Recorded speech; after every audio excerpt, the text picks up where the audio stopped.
जय हिंद दोस्तों। RP target education के यूट्यूब चैनल में आप सभी का स्वागत है। दोस्तों, चैनल पर अगर आप आ गए हैं और वीडियो शुरू कर दिए हैं तो वीडियो को लास्ट तक देखेंगे, क्योंकि आज के वीडियो में हम लोग देखने वाले हैं diploma in special education hearing impaired के क्षेत्र में अगर आप डीएड कर रहे हैं और आपका फर्स्ट ईयर है तो पेपर नंबर 1 दिव्यांगता का परिचय, जो आपका पेपर होने जा रहा है पहला, वो दिव्यांगता का परिचय है। और दिव्यांगता के परिचय के अंतर्गत आपको कौन कौन से टॉपिक पढ़ने, आज सारे टॉपिक को हम लोग देख लेंगे इस वीडियो में। उसके बाद नेक्स्ट वीडियो होगा वो एक एक टॉपिक करके क्लियर करा देंगे। दोस्तों, यहाँ पर एक बात और आपको हम बताने का प्रयास करेंगे कि आपको 6 पेपर, जो फर्स्ट ईयर है इसमें आपको 6 पेपर देना है। और 6 पेपर जो देना है दोस्तों, ये 6 पेपर आपको इस चैनल पर कंप्लीट कराएंगे और इसके साथ साथ प्रीवियस ईयर के पेपर हम कंप्लीट करा देंगे। इससे क्या होगा कि आपकी जो तैयारी होगी वो पूर्ण हो जाएगी और आप 80+ लाने के हकदार हो जाएंगे। आप क्लास नहीं कर पा रहे हैं, स्कूल कॉलेज नहीं जा पा रहे हैं, तो आप अगर ये चैनल पर आ गए हैं तो चैनल को सब्सक्राइब करके बेल आइकन को दबा लेंगे, क्योंकि यहीं से आपका वो जो सपना है पूरा हो जाएगा। ठीक है। और एक बात और आपको हम बताना चाहेंगे कि जो टेलीग्राम चैनल है यहाँ पर देख रहे हैं आरपी टारगेट एजुकेशन, ये टेलीग्राम चैनल आप ज्वाइन कर लेंगे। उससे क्या होगा कि जो हम अभी पीडीएफ आपको दिखा रहे हैं, ये पीडीएफ आपको टेलीग्राम चैनल पर मिलता रहेगा। तो आइए दोस्तों, देखते हैं आपका विषय वस्तु, जो ये दिव्यांगता का परिचय है, इसके अंतर्गत क्या आपको पढ़ना है। दोस्तों, यहाँ पर हम लोग देखेंगे कि जो diploma in special education hearing impaired है, इसका दिव्यांगता का परिचय है और उसका विषय सूची पाठ्यक्रम है कि आपको पढ़ना क्या है, और ये आपका पेपर नंबर 1 होता है। दोस्तों, पेपर नंबर 1 के अंतर्गत जो टॉपिक आपको पहला पढ़ना है, दिव्यांगता की समझ, यानी दिव्यांगता। दोस्तों, आप लोग समझते ही होंगे कि जब आप डीएड, वीआई यानी दृष्टि दिव्यांगता के क्षेत्र में, एचआई यानी हियरिंग इम्पेयर्ड, या एमआर मानसिक मंदता के क्षेत्र में अगर आप पढ़ने जा रहे हैं तो सबसे पहले आप दिव्यांगता की समझ आपको जानकारी होनी चाहिए। दिव्यांगता होती क्या है, इसकी समझ तो आपको होनी ही चाहिए। तो दोस्तों, इस दिव्यांगता के समझ जो पहला टॉपिक है, इसके अंतर्गत आपको क्या क्या पढ़ना है, तो दिव्यांगता का इतिहास। दोस्तों, दिव्यांगता का इतिहास यानी पूर्व काल में लोग क्या समझते थे इसको, इसका इतिहास कैसे कैसे रहा, कैसे कैसे आगे बढ़ा, दिव्यांगता का इतिहास। दिव्यांगता की अवधारणा यानी दिव्यांगता के बारे में लोगों की अवधारणा क्या है, इसके बारे में आपको पढ़ना है। और क्षति, अक्षमता एवं दिव्यांगता, ये बहुत बहुत बहुत महत्वपूर्ण टॉपिक हो जाता है। ये टॉपिक आप क्लियर कर लेंगे तो समझिए कि केवल 3 टॉपिक क्लियर करने से आप 50% लगा लेंगे। ये हम क्लियर कर देंगे। ये 3 टॉपिक आप समझ जाएंगे तो आप 50% जो सारे सब्जेक्ट हैं उसको क्लियर कर लेंगे, जो कि इस चैनल पर आपको एक एक टॉपिक करके अच्छी तरीके से आपको समझाया जाएगा। और दोस्तों, ये इसके बाद जो आप देख रहे हैं अक्षमता एवं दिव्यांगता का तुलनात्मक अध्ययन, जैसे ही तुलनात्मक अध्ययन आप समझेंगे यानी क्षति, अक्षमता और दिव्यांगता, तो आप बिल्कुल कंफर्म हो जाएंगे। ऐतिहासिक पृष्ठभूमि भी देखना होगा। राष्ट्रीय अधिनियम के अनुसार दिव्यांगता की परिभाषा, यानी जो राष्ट्रीय अधिनियम एक्ट के तहत है उसके अनुसार आपका दिव्यांगता का परिभाषा देखना है, श्रेणी देखना है। नेशनल ट्रस्ट एक्ट 1999 दोस्तों क्या है, इसके अनुसार दिव्यांगता के प्रकार कितने थे, इसके अनुसार आपका दिव्यांगता के 4 प्रकार थे जो नेशनल ट्रस्ट एक्ट है। इसके बाद PWD एक्ट 1995 भी आपको पढ़ना है, इसके अनुसार 7 प्रकार के दिव्यांगता हो गए। और RPWD एक्ट 2016 जो कि इस समय बहुत महत्वपूर्ण है, और ये विकलांग शब्द को हटा करके दिव्यांगता शब्द को जोड़ा गया और 21 प्रकार के दिव्यांगता बताया गया, ये RPWD एक्ट के अनुसार।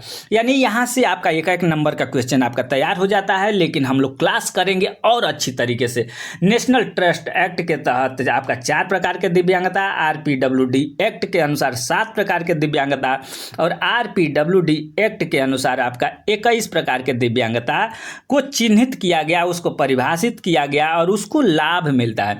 दोस्तों, लाभ लेने के लिए आपको 40% से ऊपर दिव्यांगता होना चाहिए, यानी जो आपका प्रमाण पत्र बनता है वो 40% से ऊपर रहेगा आपका प्रमाण पत्र, तो आपको हर एक लाभ मिल सकता है। ठीक है। इसके बाद आपको पढ़ना है अधिनियम 2016, ये तो देख ले। संयुक्त राष्ट्र समझौते UNCRPD क्या है, ठीक है, ये आपका पहला टॉपिक हो गया। दूसरे टॉपिक में आपको क्या क्या पढ़ना है दोस्तों, यहाँ पर देख लेंगे। दिव्यांग बच्चों की परिभाषा, दिव्यांग बच्चों की परिभाषा, विशेषता एवं शैक्षणिक आवश्यकता, श्रवण दिव्यांग की परिभाषा एवं प्रकार। चूंकि आप हियरिंग इम्पेयर्ड के क्षेत्र में कोर्स कर रहे हैं, HI के क्षेत्र में कोर्स कर रहे हैं, तो श्रवण दिव्यांग क्या होता है उसकी परिभाषा जानना चाहिए, उसके प्रकार जानना चाहिए, कितने प्रकार के होते हैं, कैसे होते हैं, यानी पूर्ण डिटेल तो आपको उसके बारे में, इस हियरिंग इम्पेयर्ड बच्चों के बारे में और प्रकार के बारे में तो जानना जरूरी है।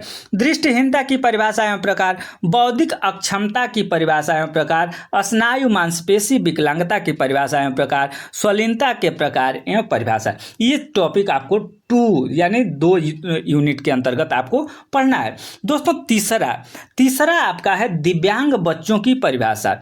दिव्यांग बच्चों की परिभाषा, प्रकार, विशेषता एवं शैक्षणिक आवश्यकता। दोस्तों शैक्षणिक आवश्यकता के बारे में भी है। मनोविकार की परिभाषा एवं प्रकार, अधिगम अक्षमता, अधिगम अक्षमता क्या है उसकी परिभाषा हमें प्रकार पढ़ना है। बधिरांधता, दोस्तों बधिरांधता क्या है इसकी परिभाषा एवं प्रकार, गामक अक्षमता की परिभाषा एवं प्रकार, बहु दिव्यांगता की परिभाषा एवं प्रकार। दोस्तों यहाँ बहुत दिव्यांगता लिखा है। बहुत दिव्यांगता का मतलब होता है एक दिव्यांग से लेकर के, यानी किसी में जैसे सुन बोल नहीं सकता है, कोई बच्चा सुन बोल नहीं सकता है, कोई बच्चा जैसे मान लो कि सुन बोल नहीं सकता है, देख भी नहीं सकता है, हाथ पैर से भी दिव्यांग है, तो उसे बहुत दिव्यांगता के, एक से अधिक दिव्यांग बच्चे वाले जो होते हैं प्रकार जिनके अंतर्गत पाया जाता है वो बहुत दिव्यांग से ग्रसित हो। बधिरांधता यानी जो बहरा भी हो और अंधा भी हो, इस तरीके से बधिरांधता होता है। नेक्स्ट जब क्लास हम लोग देखेंगे दोस्तों तो एक एक टॉपिक को क्लियर कराएंगे, एक एक टॉपिक को, और हम आपको क्लियर करेंगे कि ये जो टॉपिक हम पढ़ाएंगे और बताएंगे वो सीधे आपके दिमाग में होगा, और जो पेपर आप देने जाइएगा वहाँ केवल मात्र आपका ये छोटा सा एक वीडियो देखना ही आपके लिए समझिए कि रामबाण साबित होगा, और 80+ आप नंबर यहीं से ला देंगे। आप कहीं मत जाइएगा, 80% आप यहीं से नंबर ला देंगे। प्रीवियस ईयर का जैसे ही क्लास करा करके हम प्रीवियस ईयर का पेपर आपको कंप्लीट कराएंगे, आप खुद बखूब उत्तर देना शुरू कर देंगे, ठीक है दोस्तों। चौथा यूनिट जो है शीघ्र पहचान एवं हस्तक्षेपण। ये शीघ्र और पहचान हस्तक्षेपण जो है दोस्तों, यहाँ से आपको हर एक पेपर में, हर एक जो 6 पेपर आप कंप्लीट करेंगे ना, ये 6 पेपर में आपको शीघ्र पहचान एवं हस्तक्षेपण से संबंधित देखेंगे। तो कुछ ना कुछ पोर्शन या इस तरीके से जब आप क्लास कर लेंगे, ये जो वीडियो आप एक एक देख लेंगे, तो आपको खुद समझ में आएगा कि ये शीघ्र पहचान एवं हस्तक्षेपण कितना महत्वपूर्ण टॉपिक हो जाता है दोस्तों। श्रवण दोष की शीघ्र पहचान, यानी कोई बच्चे को श्रवण दोष हुआ है, बच्चा सुन बोल नहीं सकता है, उसकी जल्द से हम पहचान कर लेंगे, वो कितना फायदा होगा यही आपको क्लियर करना है। आप खुद सोचिए ना, किसी को कोई दिक्कत हुआ है, कोई रोग हुआ है, उसका हम जितना जल्दी से जल्दी पहचान कर लेंगे और उपचार शुरू कर देंगे, तो उसका लाभ और हानि क्या होगा, आप खुद वही सोच करके वही चीज़ लिख रहा है, लेकिन क्लास करेंगे तो उसके बाद खुद पता चल जाएगा कि क्या लिखना है, आपको क्या करना है, ठीक है। उसका श्रवण दोष की शीघ्र पहचान, अनुवीक्षण, शीघ्र पहचान एवं हस्तक्षेपन में समुदाय और अभिभावक की भूमिका क्या होती है, शीघ्र हस्तक्षेपन में विशेष शिक्षक की क्या भूमिका होती है, शीघ्र हस्तक्षेपन और शीघ्र हस्तक्षेप के मॉडल, शीघ्र पहचान एवं हस्तक्षेप के लाभ। दोस्तों ये आपका चौथा यूनिट हो गया। अब 5वां यूनिट में क्या पढ़ना है ये भी दोस्तों, यहाँ पर 5वां यूनिट आ जाता है। यहाँ पर 5वां यूनिट है, और 5वां यूनिट के अंतर्गत आपको दिव्यांगता के क्षेत्र में मानव संसाधन, यानी जो दिव्यांगता का क्षेत्र है इसमें मानव संसाधन की क्या भूमिका है, इसी को 5वां टॉपिक के अंतर्गत आपको पढ़ना है। तो दोस्तों एक एक टॉपिक करके हम देख लेते हैं कि इसके अंतर्गत हमें क्या क्या पढ़ना है। तो मानव संसाधन की संकल्पना एवं दिव्यांगता के क्षेत्र में मानव संसाधन की आवश्यकता।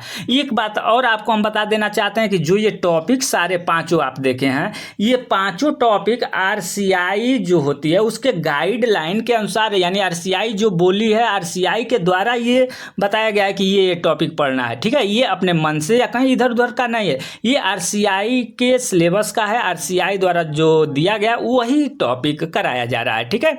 तो यहाँ पर पहला यूनिट 5वां यूनिट के अंतर्गत देख लिए आप।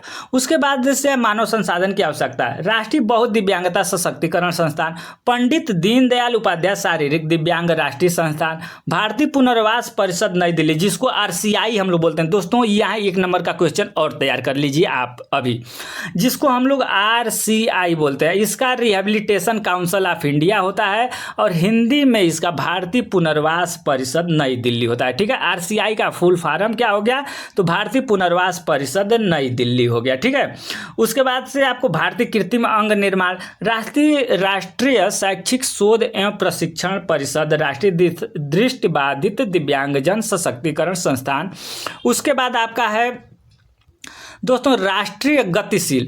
यहाँ पर राष्ट्रीय गतिशील यानी हाथ पैर में कोई भी दिक्कत हो जाता है तो हम गतिशील, अपना मूवमेंट चल नहीं पाएंगे, कोई काम नहीं कर पाएंगे, तो उससे संबंधित अगर देखेंगे तो दिव्यांग जन के लिए जो संस्थान है उसके बारे में पढ़ना है। स्वामी विवेकानंद राष्ट्रीय पुनर्वास प्रशिक्षण एवं अनुसंधान संस्थान, अलिया वर्जंग नेशनल राष्ट्रीय वाक एवं श्रवण दिव्यांग जन संस्थान, राष्ट्रीय बौद्धिक दिव्यांग जन सशक्तिकरण संस्थान, भारतीय सांकेतिक भाषा शोध एवं प्रशिक्षण केंद्र, राष्ट्रीय मानसिक स्वास्थ्य पुनर्वास संस्थान, united nation education scientific and cultural organisation, UNICEF विश्व स्वास्थ्य संगठन, गैर सरकारी संस्थाओं और समुदाय की भूमिका भारत में मानव संसाधन की स्थिति। ये सारे टॉपिक आपको पढ़ना है दोस्तों। अब आप लोगों ने तो टॉपिक देख लिया। इसके बाद दोस्तों अगर आप 6 सब्जेक्ट, आपको कौन कौन से 6 सब्जेक्ट पढ़ना है, अगर आप ये नहीं जानते हैं, नहीं आपको पता है, तो इस वीडियो के जो आप वीडियो अभी देख रहे हैं, इस वीडियो के डिस्क्रिप्शन में नीचे जाएंगे, वहां पर हम दे रहे हैं प्रीवियस ईयर के जो यानी जो आपका 6 पेपर आपको पढ़ना है, 6 पेपर आपको उपलब्ध करा दे रहे हैं, वहां से जाकर के आप देख लेंगे। इसके बाद जब ये सारे टॉपिक जो आप देखे हैं अभी, ये सारे टॉपिक हम क्लियर करा लेंगे, 5 टॉपिक क्लियर करा लेंगे, तो आपको RCI द्वारा कराए गए फाइनल एग्जाम के प्रश्न पत्र आपको एक उपलब्ध हम कराएंगे। ये समझिए कि ये आपके लिए रामबाण होगा। तो चैनल पर आप नए हैं तो चैनल को सब्सक्राइब करके अपनी तैयारी के लिए, अपने लिए चैनल को सब्सक्राइब करके बेल आइकन को दबा लेंगे और ज़्यादा से ज़्यादा दोस्तों के पास शेयर कर देंगे, जिससे हम मोटिवेट होकर के आपको और अच्छे से अच्छे कंटेंट दे सके, जिससे कि आपका अगर क्लास नहीं कर रहे हैं तो आपके लिए बहुत अच्छा साबित हो। धन्यवाद।